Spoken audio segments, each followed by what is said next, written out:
यह dictation 5 second बाद start होगी, तब तक आप रेडी रहें। Ready start. कहा जाता है कि जैसे भारत में जाति भेद है, वैसे ही पश्चिम में रंग भेद है। शायद कहने वालों का आशय यह होता है कि हर समाज में भेदभाव का कोई ना कोई अनिवार्य रूप अस्तित्व में होता ही है।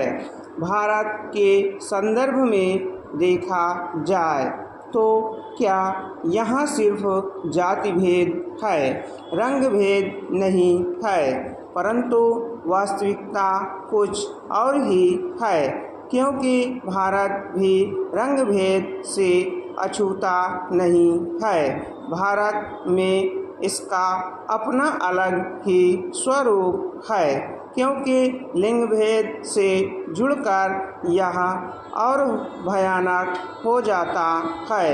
विदेशी रंग भेद से भारतीय रंग भेद इस मायने में अलग है कि विदेशों में काले रंग का भेदभाव स्त्री और पुरुष दोनों के साथ समान रूप से होता है, परंतु भारत में काले या सांवलेपन को खास तौर से स्त्रियों के संदर्भ में देखा जाता है।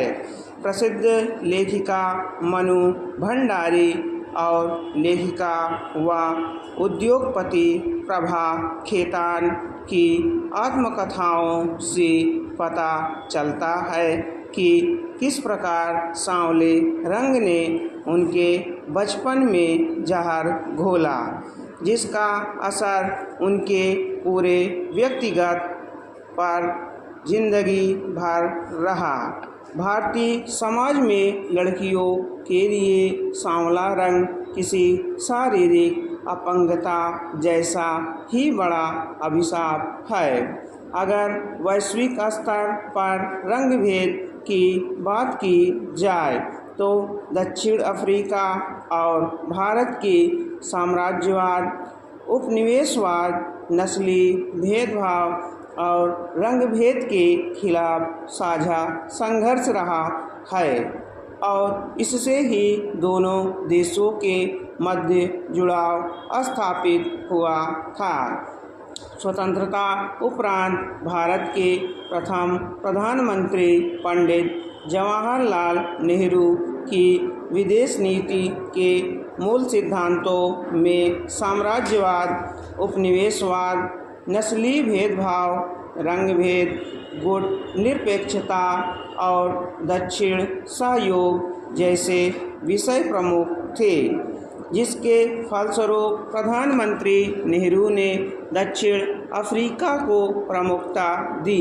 इसी के परिणामस्वरूप भारत और दक्षिण अफ्रीका के मध्य आर्थिक और राजनैतिक संबंधों का एक नया अध्याय शुरू हुआ।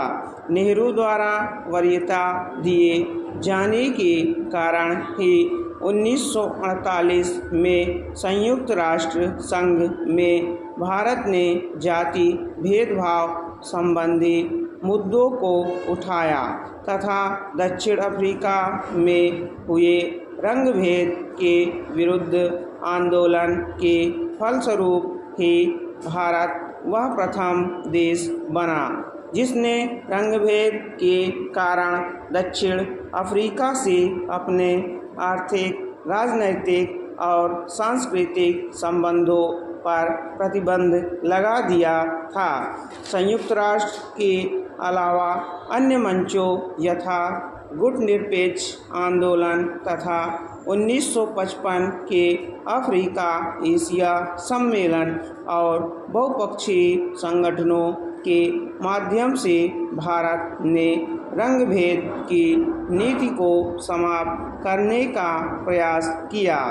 भारत सरकार द्वारा नई दिल्ली में अफ्रीकी नेशनल कांग्रेस का कार्यालय खोलने की दिशा में भी सहयोग किया गया एवं रंगभेद नीति के विरुद्ध किए जाने वाले प्रयासों के तहत आर्थिक सहयोग के माध्यम से सक्रिय भूमिका निभाई गई।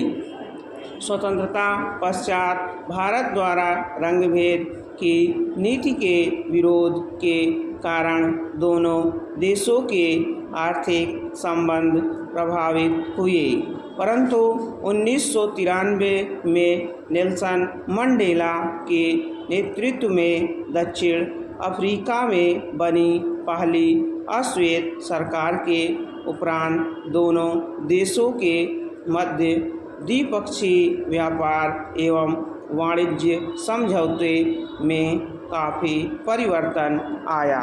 स्टॉप।